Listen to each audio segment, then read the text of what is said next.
सज्जनों, बाबा वसुदेव कहते, बोले उद्धव तुम कृष्ण के मित्र हो, सखा हो, और बेटा जाकर कृष्ण से पूछो तो सही कि उसे मथुरा में तकलीफ क्या है, अरे वो रोता क्यों है।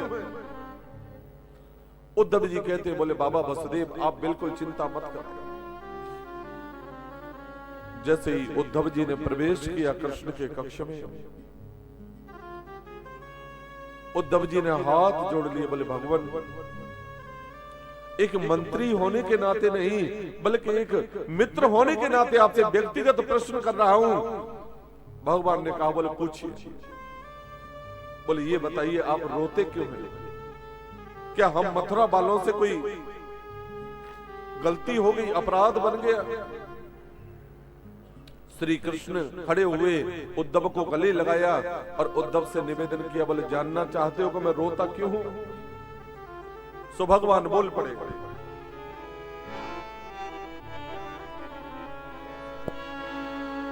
मोहि ब्रज बिसरल नाही, उद्धव जी मोहि ब्रज बिसरत नाही, उद्धव जी मोहि ब्रज बिसरत नाही, मोहि ब्रज बिसरत नाही, उद्धव जी मोहि ब्रज बिसरत नाही, उद्धव जी मोहि ब्रज बिसरत नाही।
उद्धव जी को गले लगाते हुए कृष्ण ने कह दिया, बोले उद्धव मोहि ब्रज बिसरत नाही।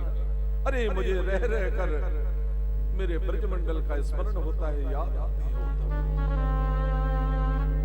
भैया उद्धव एक बात बता सकते हैं कि जिस प्रकार मुझे मेरे ब्रजवासियों की याद आती है, स्मरण होता है, क्या वो ब्रजवासी भी उतना ही मुझे स्नेह करते होंगे, याद करते होंगे? उद्धव जी को अभिमान था अपनी विद्या पर। उद्धव जी बोल पड़े, बोले क्या कहा गोविंद? बोले ब्रजवासियों को याद आती होगी और ब्रह्म की? बोले निवेदन केवल इतना है उद्धव कि मेरा संदेश लेकर मेरे ब्रजवासियों के पास जाए और मेरे ब्रज का समाचार आकर मुझे सुनाए। प्रातः काल ब्रह्म मुहूर्त होते ही उद्धव जी ने प्रणाम किया भगवान को, बोले गोविंद आपका आदेश सिर माथे है मेरे,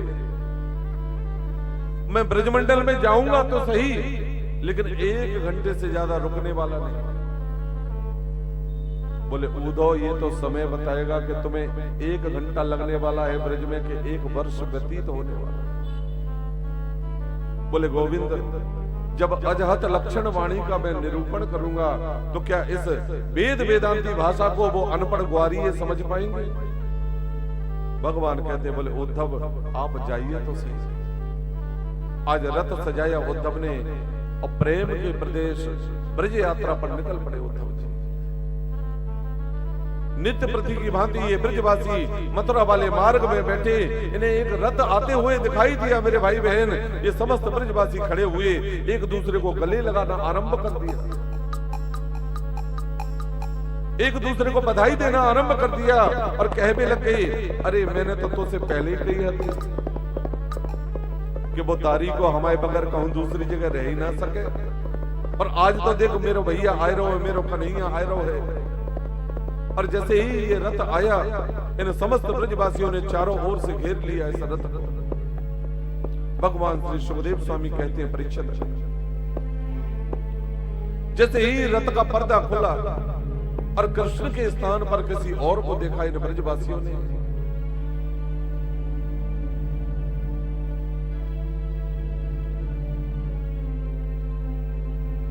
सब स्तब्ध रहे, बोले वाह रे कन्हैया, हम ब्रजवासियों की एक वर्ष बाद याद आई, वो भी अपनी जगह अपने मित्र को भेजती। उद्धव जी रथ से नीचे उतरे, समस्त ब्रजवासियों को प्रणाम किया।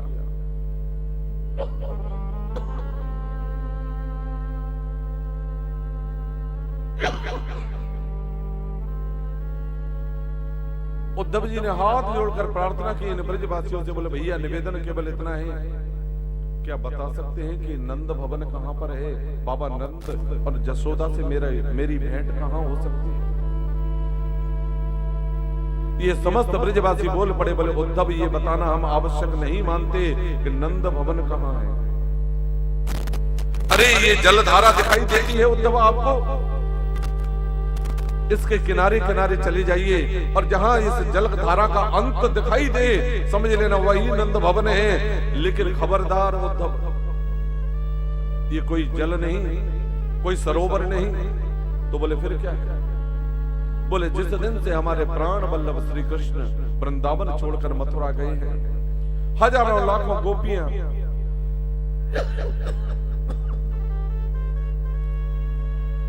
किशोरी भगवती राधा रानी बाबा नंद और मैया जसोदा के नेत्रों से बहने वाला अश्रु धारा ही इस सरोवर का रूप धारण कर लिया है। और निवेदन इतना है उद्धव कि जब नंद भवन में जाएं तो जरा जोर से ही बात करना, क्योंकि मैया जसोदा की लाला की याद में रो रो कर नेत्र ज्योति समाप्त हो गई है, रो रो कर श्रवण शक्ति समाप्त हो गई है।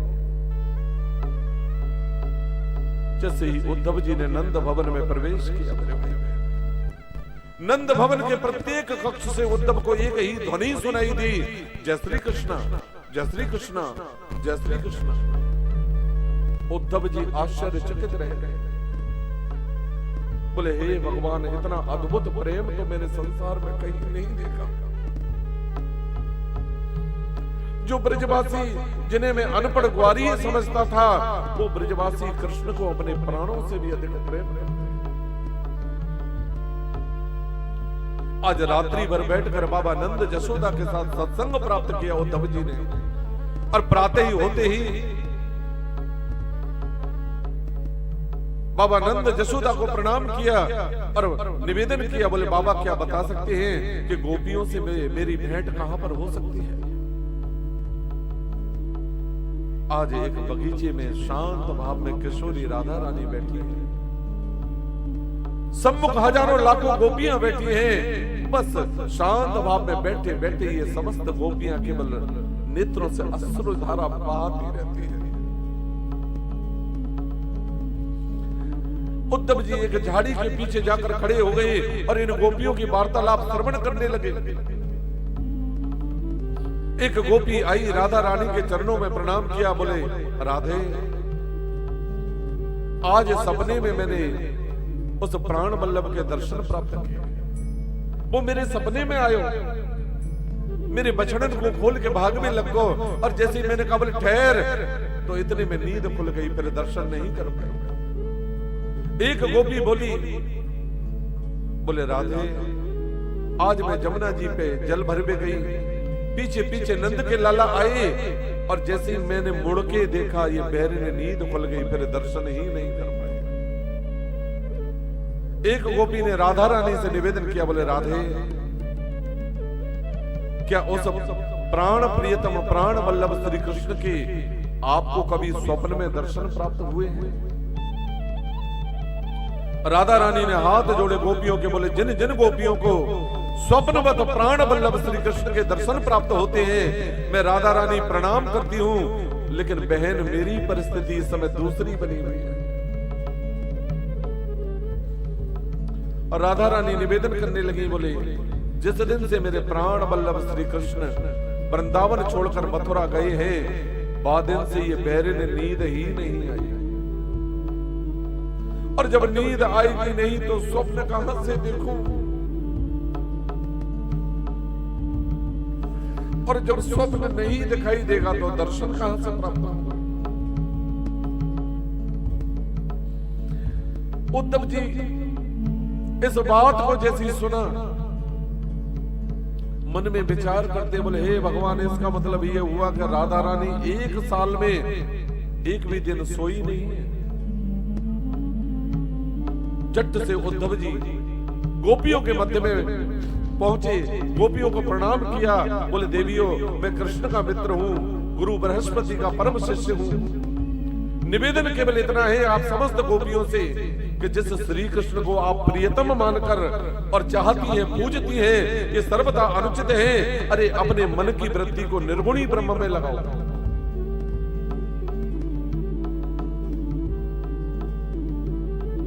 और मैंने अपने गुरु बृहस्पति से श्रवण किया है कि निर्गुणी ब्रह्म का ना हाथ होता है, ना मुख होता है, ना आंख होती है, ना पैर होता है। गोपियों ने जवाब दिया, बोले उद्धव, आप मेरे कृष्ण को निर्गुण कहते हो, और रही बात मन की, बोले निर्गुण ब्रह्म में लगाएं, तो उद्धव हम आपसे पूछ रहे हैं, बोले मन तो प्रत्येक व्यक्ति के पास एक ही होता है। ऊधो मन न भई 10-20, एक हाथों सो गयो श्याम संग, अब को आराध है ईश, ऊधो मन न भई 10-20। अरे तुम तो सखा श्याम सुंदर के सकल योग के ईश। ऊधो एक बात बता भैया, अगर सुब्रह्म का हाथ नहीं है तो उसने आकर हमारे छीके पर टंगी हुई मटकी से माखन कैसे खाया है? अगर उस ब्रह्म के पैर नहीं है तो वो हमारी गैया चराने कैसे गया? अरे ऊधो तुम भाई बोरे पाती लेकर आए दौरे, योग कौन जाने यहाँ रोम रोम श्याम है। और जहां तक उद्धव, अगर आप ऐसा सोचते हैं कि हम गोपियां केवल इसलिए रोती हैं कि कृष्ण से मिलना चाहती हैं, तो फिर एक बात बताएं उद्धव, अरे वृंदावन से मथुरा दूर ही कितना है? दिन में 10 बार जाएं, 10 बार मिलकर आ जाएं, लेकिन हमने भी जीवन में ठान रखा है कि वो कपटी कृष्ण चाहे अपने चरणों की ठोकर मारकर हमें चूर्ण चूर्ण कर दे, लेकिन सिवा कृष्ण के जीवन में हम किसी और को चाह भी नहीं सकते।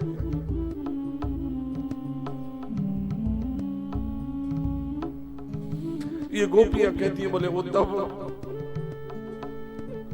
कन्हैया कन्हैया पुकारा करेंगे,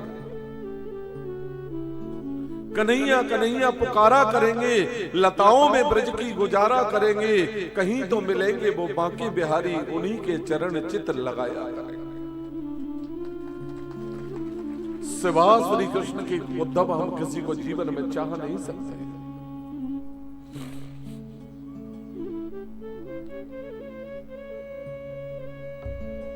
ये गोपियां कहती हैं,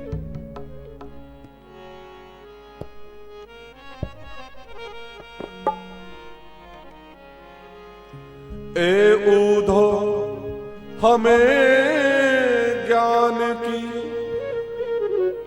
पोथी न पढ़ाना, ए ऊधो हमें ज्ञान की पोथी न सुनाना। क्यों? हम प्रेम दीवानी है, वो प्रेम दीवाना, हम प्रेम दीवाना।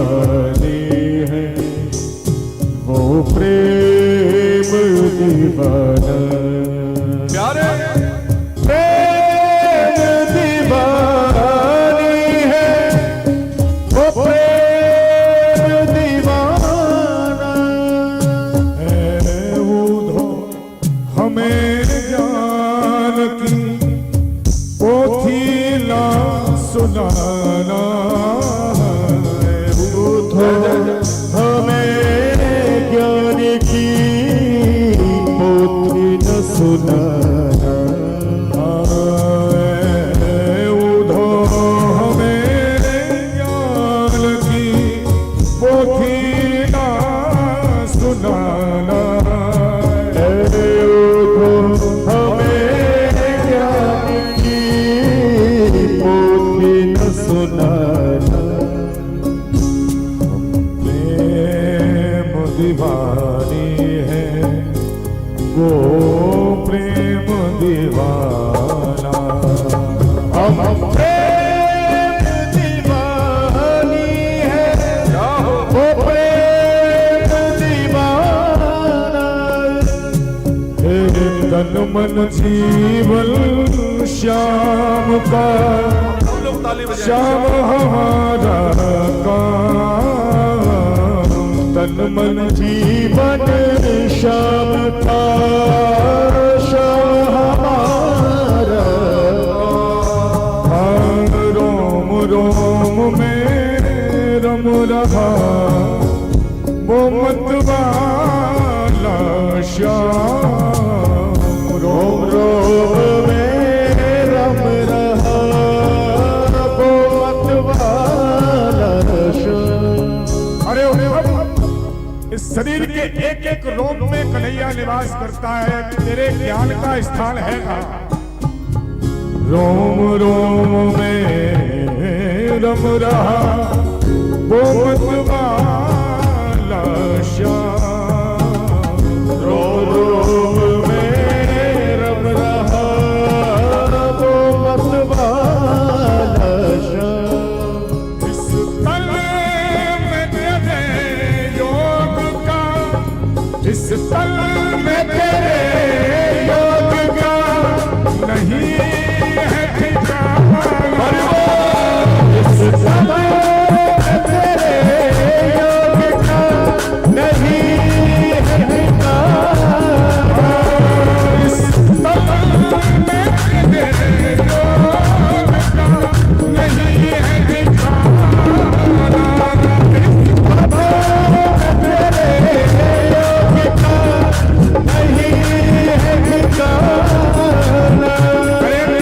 गोपियां तो यहाँ तक कहने लगी कन्हैया अरे उद्धव श्याम तन श्याम मन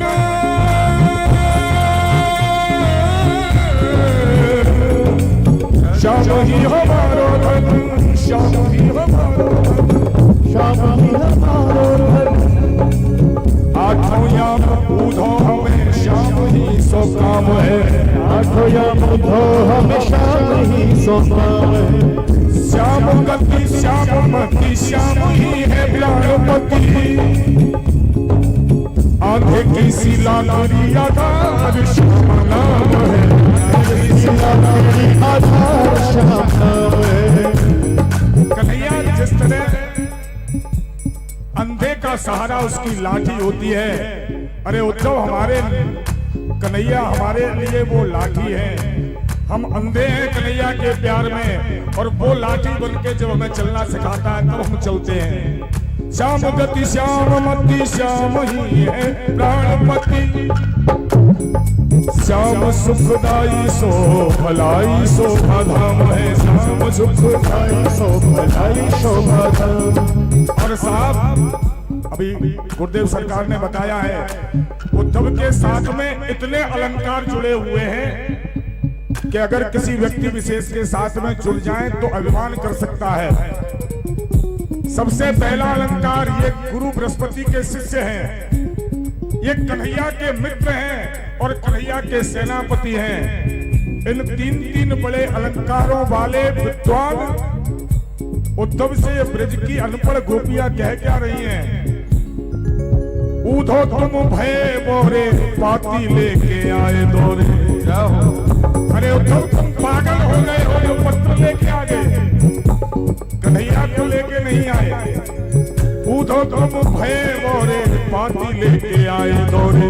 योग कहाँ रखे यहाँ रोम रोम श्याम, रखे यहाँ रोम रोम श्याम है तेरा। योग कहाँ रखे यहाँ रोम रोम श्याम, योग कहाँ रखे यहाँ रोम रोम श्याम है।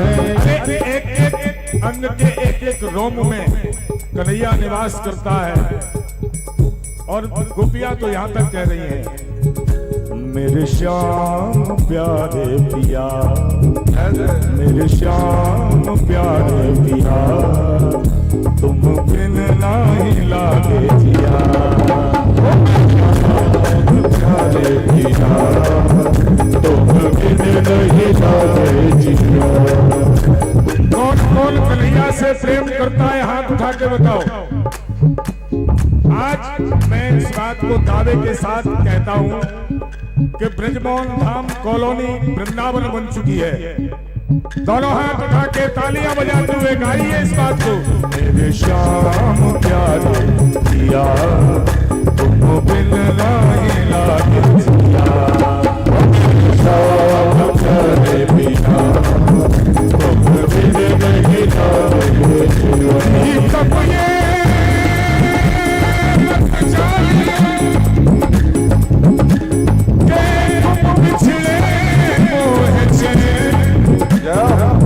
जैसे जल में मछली मैं तड़पती हूँ दिन रे,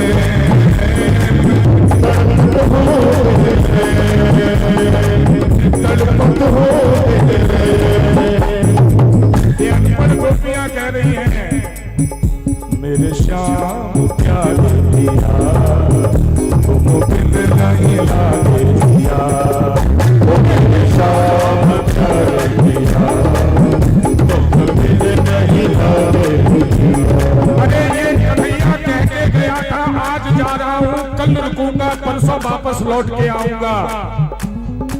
एक भक्त ने बड़ा अच्छा लिखा है, परसों हरिया कह चुके, कब आवेगी बैरन वो परसों, आवेगी बैरन वो परसों, आवेगी बैरन वो परसों। हमारे गुरुदेव सरकार आपका आशीर्वाद है और इस भजन को इतना प्यार से गवाते हैं इस दास से। और साहब ये दास भी आस्था चैनल के माध्यम से एक भजन संध्या ऐसी कर चुका है जिसमें 4 घंटे ये उद्धव प्रसंग को गाया था। सिर्फ ठाकुर जी की कृपा से, आप सब लोगों के आशीर्वाद से, इतना इस दास में गुरुओं का आशीर्वाद है, हमारे महाराज जी का आशीर्वाद है, माता पिता का आशीर्वाद है कि 4 घंटे तक इस भाव को 1 मिनट के लिए छोड़ूंगा नहीं, 4 घंटे लगातार गाऊंगा। लेकिन कथा है और कथा में सारी चीजों की बाध्यता है, समय की तो बहुत ज्यादा बाध्यता है, क्योंकि कम समय में ज्यादा परोसना है, गागर में सागर भरनी है। इसलिए ये गोपियां कह रही हैं, परसों हरिया मन कह जो गए, कब आवेगी बैरन वो परसों, आवेगी बैरन वो परसों, आवेगी बैरन वो परसों। देह जी नाम के जान लगे, वो तुम्हें हट कहे परसों परसों, कहे परसों परसों, कहे परसों परसों। मैं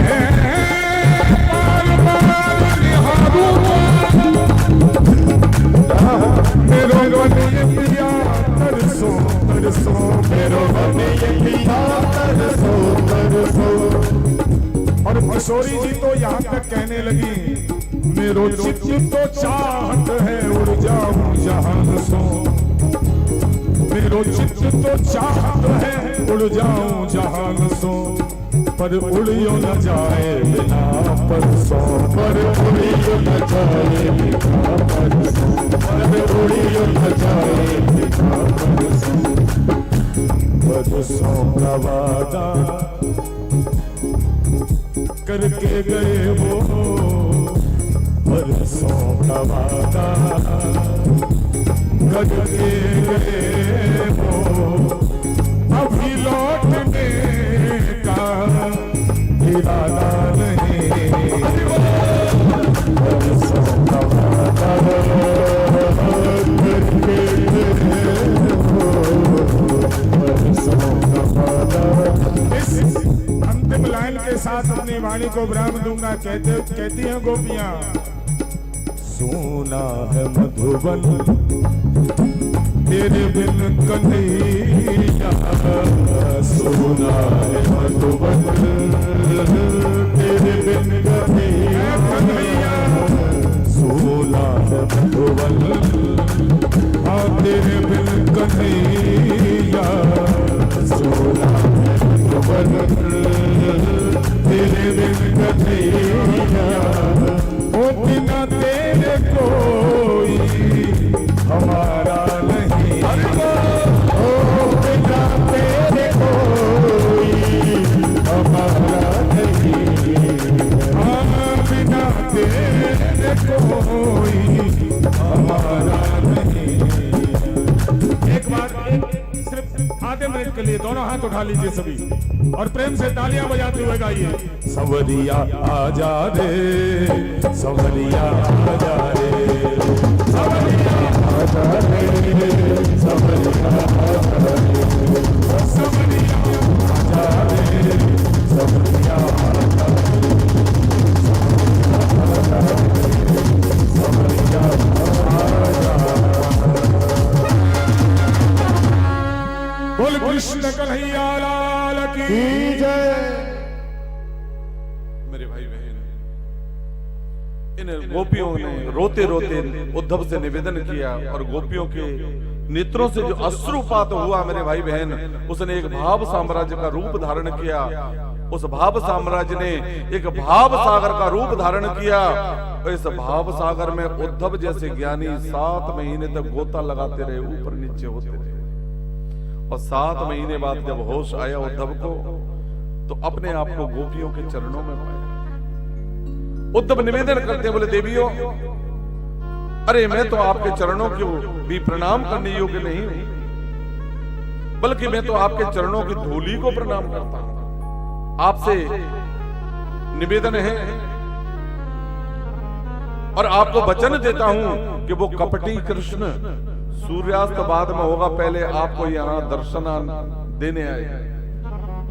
जट से उद्धव जी ने मथुरा की ओर रथ सजाया, महाराज चले। और जैसे ही मथुरा पहुंचे तो भगवान अपने कक्ष के दरवाजे पर खड़े हैं और मुस्कुरा रहे हैं उद्धव को देखकर।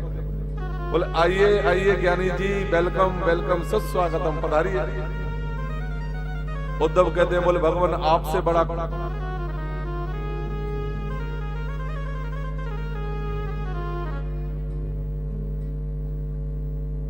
आप कैसे हैं भगवान? अरे वो ब्रजवासी आपको कितना प्रेम करते हैं और आप ऐसे प्रेम करने वाले ब्रजवासियों को छोड़कर और मथुरा पड़े हुए हो। बोले भगवान मेरी लाज रख लेना, मैं वचन देकर आया हूं गोपियों को, सूर्यास्त होने से पहले पहले उन्हें दर्शन प्रदान कर देना।